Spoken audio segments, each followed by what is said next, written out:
Have you ever seen food go bad or mold due to its improper storage in the summer? Have you ever thrown away expiring food? And improperly stored or used products and raw subsidiary materials in production facilities lead to a fall in their values and need disposing. Food production facilities must record a document for the receipt and disbursement about warehousing and use of raw materials. Prepare and retain work log and transaction record documents for production unit, production date, production quantity, distributor, and sales volume. This is the first step toward proper storage management through a first-in, first-out system. How should raw subsidiary materials, semi-finished goods, and finished products in production facilities be stored? To prevent cross-contamination, raw subsidiary materials, semi-finished goods, and finished products should be separated, sealed, and stored individually.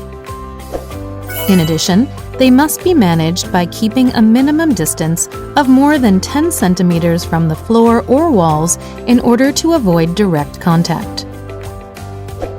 Any unsuitable raw subsidiary materials, semi-finished goods, or finished products must be stored in a separate and designated area, taking actions to return or dispose them, with a clear identification indication.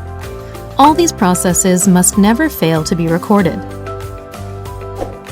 Any toxic, flammable, or inedible chemicals in the facilities must be isolated from food handling areas. Please store them separately in a designated, well-ventilated area. The storage area for toxic substances requires a locking device and separate management by a person in charge. In the case of raw subsidiary materials, semi-finished or finished products requiring temperature control, you need to check the appropriate temperature before storing them.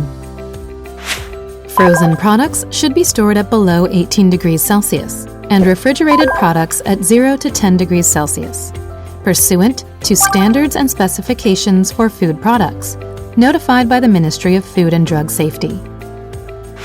All you must do is not to just store products at the appropriate temperature.